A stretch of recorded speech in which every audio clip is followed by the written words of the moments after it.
Hi friends, मैं Praveen Tripathi. Friends, आज की हमारी गेम रिकमेंडेशन है सृजन बडोनिया जी की। उन्होंने मुझसे 1859 की गेम के ऊपर वीडियो बनाने के लिए कहा था। पॉल मर्फी की गेम है, एज ऑलवेज बहुत एक्साइटिंग होने वाली है। शुरू करते हैं E4 के साथ। यहाँ मर्फी ने शुरू किया। इनके सामने जो खेलने वाले खिलाड़ी हैं ए बॉस रोलेस।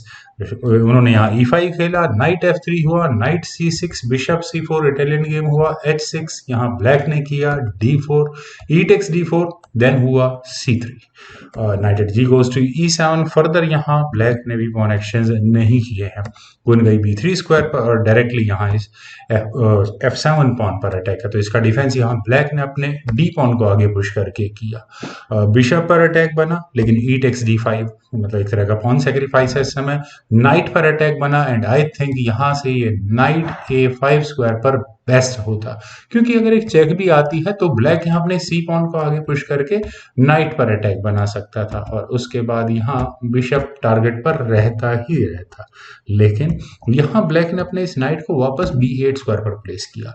देन हुआ D6 और डायरेक्टली यहाँ इस F7 पॉन पर अटैक। मतलब ब्लैक के पास अब कोई तरीका है क्या कि वो अपने कैसल चांस को बचा कर रख सके। Queen takes D6, bishop takes F7 check, king को मूव करना ही पड़ा, वो भी D8 स्क्वायर पर। देन हुआ C takes B4, knight at B goes to C8 और दोबारा ये नाइट बाहर निकल कर आया है। तो व्हाइट ने यहाँ अपने नाइट को C3 स्क्वायर पर प्लेस किया। क्या ब्लैक यहाँ इस पॉन को ले सकता है? आसान नहीं है।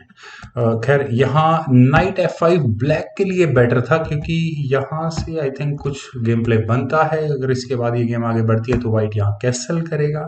Then knight F goes to takes D4, knight takes D4, knight takes D4, queen पर अटैक बनेगा और थोड़ी बहुत प्रॉब्लम्स हो सकती हैं मेरे ख्याल से। ब्लैक यहाँ से थोड़ा बेटर होता, लेकिन यहाँ पर हुआ था नाइट A5, क्वीन पर अटैक बना, थोड़ा लेट हो गया है। क्वीन गई A4 स्क्वायर पर और पॉल मर्फी ने यहाँ डायरेक्टली चेकमेट की थ्रेट दी है। तो knight at A goes to C6, black को वापस अपना ये मूव लेना ही पड़ा और इसके बाद यहाँ कैसल कहीं जाकर मर्फी ने किया। बिशप आया D7 स्क्वायर पर। क्या किसी तरह का कोई एडवांटेज हो पाएगा ब्लैक को, ताकि यहाँ क्वीन पर अटैक बने? कोई एडवांटेज लगता नहीं है। तो बिशप E3, यहाँ व्हाइट का मूव आया। देन क्वीन गई F6 स्क्वायर पर, बिशप C4, बिशप बचाना भी जरूरी था। किंग गया C8 स्क्वायर पर, rook at F goes to E1। Then knight गया E8 स्क्वायर पर। फाइनली क्वीन पर अटैक बना। कोई बहुत ज्यादा स्ट्रॉन्ग मैं नहीं मानता इस मूव को। क्वीन गई B3 स्क्वायर पर और फ्रेंड्स यहाँ इस पॉइंट पर ब्लैक के पास मेरे ख्याल से कम बैक, फाइट बैक की पोजीशन थी। शायद वे क्वीन एक्सचेंज की कोशिश करते तो यहाँ से इस गेम में फाइट रहती दोनों खिलाड़ी, मतलब ब्लैक की तरफ से, लेकिन उन्होंने यहाँ ए पॉन को आगे पुश किया और ऐसे करने के बाद यहाँ पर मर्फी को मौका मिला अपने अटैक को और आगे तक बढ़ाने का। उन्होंने यहाँ किया नाइट E5, यहाँ इस बिशप को लेने की पूरी तैयारी है। देन हुआ B5, ब्लैक ने व्हाइट के बिशप पर अटैक बनाया, तो ये बिशप गया D5 स्क्वायर पर और यहाँ उन्होंने इस रुख पर अटैक बनाया है। तो क्या किया जा सकता है? आई थिंक पॉन आगे पुश हो सकता है। पॉन आगे ही पुश किया गया था, लेकिन ब्लैक के पास और दूसरी क्या अपॉर्चुनिटी थी? Bishop E6 was one of the better option. ये रुक यहाँ नहीं लिया जा सकता था अगर ऐसा होता है तो। यहाँ पर लेकिन ब्लैक ने सी पॉन को आगे पुश करके व्हाइट को कुछ एडवांटेजेस दिए हैं। वो एडवांटेजेस इतने ऑब्वियस नहीं है। यहाँ से व्हाइट ने अपने नाइट को रखा E4 स्क्वायर पर और काफी मैं कहूंगा रिस्की गेम यहाँ पर पॉल मर्फी ने खेली। उनका एक पॉन के ऊपर रखा हुआ बिशप साफ नजर आ रहा है। खैर, क्वीन पर अटैक है ब्लैक के लिए, तो क्वीन गई H4 स्क्वायर पर, तो फिर अब मूव आया G3 का। वापस उसी क्वीन पर अटैक बना और इस क्वीन के जाने के लिए मेरे ख्याल से यहाँ H5 एंड H3 ये दो स्क्वायर ऑप्शंस अवेलेबल हैं।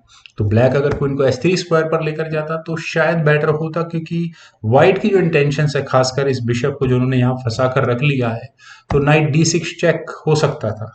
यहाँ से फिर किंग मूव होता है, फर्दर गेम आगे बढ़ती, लगभग गेम बढ़ी भी, खेले भी कुछ इसी तरह से। लेकिन ब्लैक ने अपने क्वीन को H5 स्क्वायर पर रखा।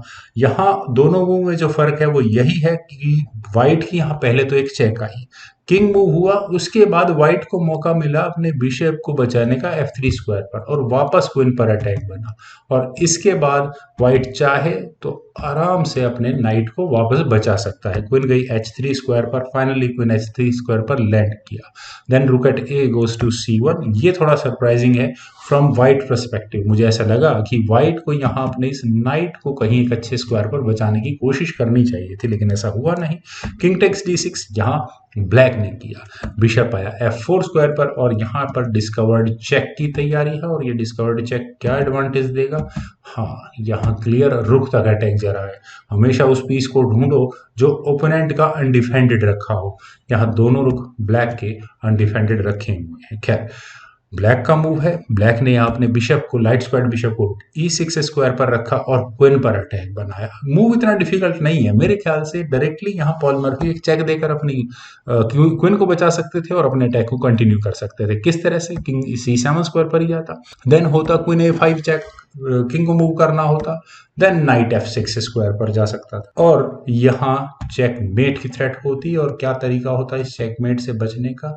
आई थिंक ये मूव भी वीक होता, काफी स्ट्रॉन्ग मूव हो जाता है ये तो। और लगभग मुझे ऐसा लगता है कि उस मेथड से चेकमेट हो ही जाती, लेकिन यहाँ पर व्हाइट ने किया night d3 check, check I दूसरे एंगल से, किंग गया d7 स्क्वायर पर, देन हुआ rook takes e6, knight takes e6, exchange sacrifice दिया है यहाँ पॉल मर्फी ने। बिशप आया g4 स्क्वायर पर और फ्रेंड्स ये मूव और भी इंटरेस्टिंग है। यहाँ बिशप सेक्रीफाइस आया, बिशप सेक्रीफाइस किस लिए आया है? आप यहाँ ब्लैक के किंग की पोजीशन और जहाँ व्हाइट ने अपने इस बिशप को रखा है उसकी पोजीशन को देखिए। यहाँ नाइट के लिए बहुत अच्छी फॉग क्लियर नजर आ रही है। क्वीन टेक्स g4 करना ही पड़ा और कोई जगह भी नहीं थी इसकी क्वीन के जाने के लिए।